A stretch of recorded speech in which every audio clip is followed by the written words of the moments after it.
that. Ron Lang wanted to remind me that to be short, he's parked in the 15-minute zone outside.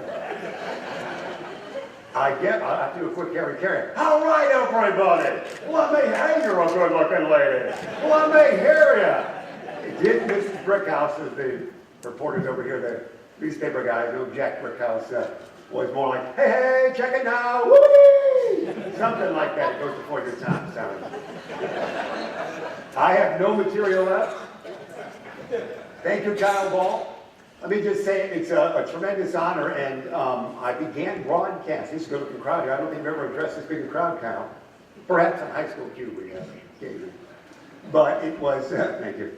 I first to the game at the tournament, the Elgin High Holiday Tournament, the 15th annual tournament, on December 26, 1989, broadcasting with the same piece of equipment that we would use for WRMN on March 10th, 2012, when we did our last game on the radio. Same piece of equipment we broadcast. You know the radio. But in between that time, in my early college days, I did a hockey game. But yesterday, a call came to do a soccer game. Now, Kyle Balt's busy. He's not around. I have Jeremy Hayes of high school Q.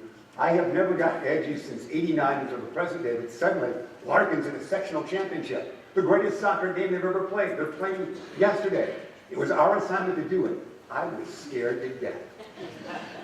Soccer is the world's greatest sport, but perhaps not always in our area. But it was wonderful to do, and they won. Now they'll play on Tuesday. How about a big round of applause for the Larkin soccer team, their first sectional ever. 61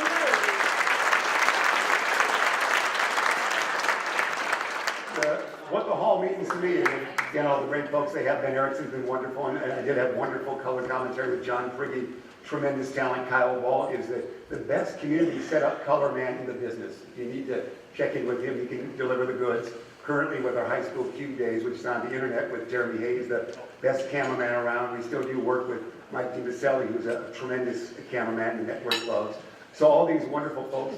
George Rawlinson's in the room. He's a great writer. And all these guys, back to the guys at the Courier as well. I want to thank all of them, and Mike Hunsinger at the radio station along the way. But what it always meant to me, the Hall of Fame was this. A 2001 member, every time I was downtown Elgin, a very tall, statuesque young man would be walking to the center of Elgin, right here to work out, right up the hallway.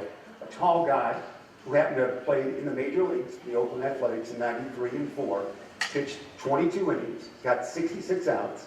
He gave up he was the losing pitcher actually, he gave Winfield's 500 home run game.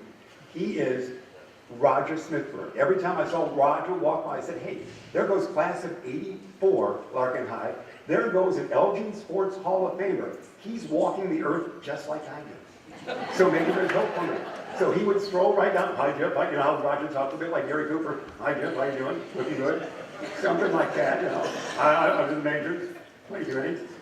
And so that's what the great moment that allows us to realize that Ryan Oldfield, the world's most strongest man. We see him on ESPN Classics all the time. He's a 1980 Elgin Sports Hall of Fame. Jim Harrington, a great coach. I have one Jim Harrington story. Jim's out of town, is he not? He's out of town? Oh yeah, let's say it. This is my, of course, yeah, thank you. I like this table. This table can stay. Everybody else is out of here. We had to do it. Sorry, Roger. That's right.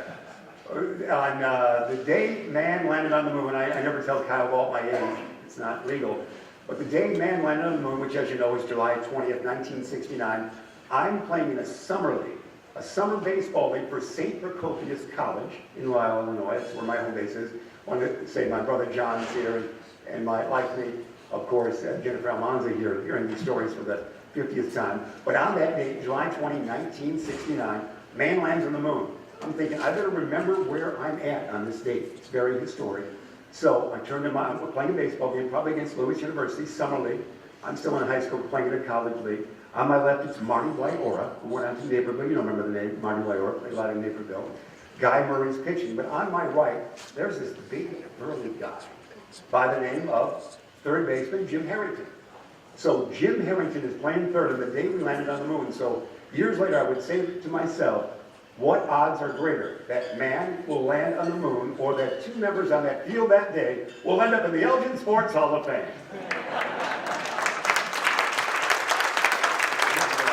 Again, I went to Ron Lang and Ray Haley. Ray Haley had wonderful stories. Ray Haley, a class of 92, sir, 92? Your class of 92? Ray is? Me? I don't know. But he's in there somewhere. He is a young man. Went to the 1946 World Series. Anybody else in the room went to the 46 World Series? Anybody else? Ray, you're red. Also, I had a blink when I walked by him. But again, it's my tremendous honor. We appreciate everybody involved with along the way. It's a tremendous, they're looking for more service over there. Get that glass again.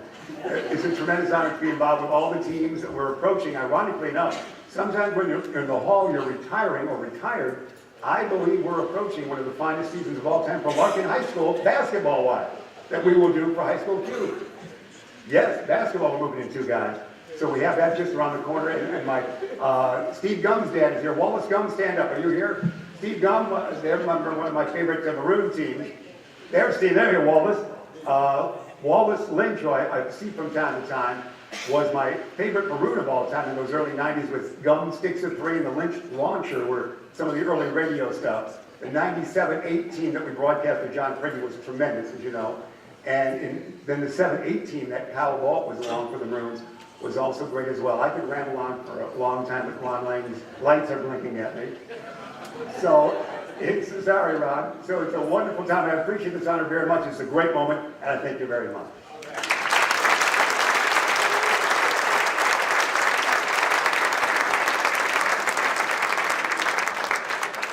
This picture was taken October 3rd of this year, if you're wondering.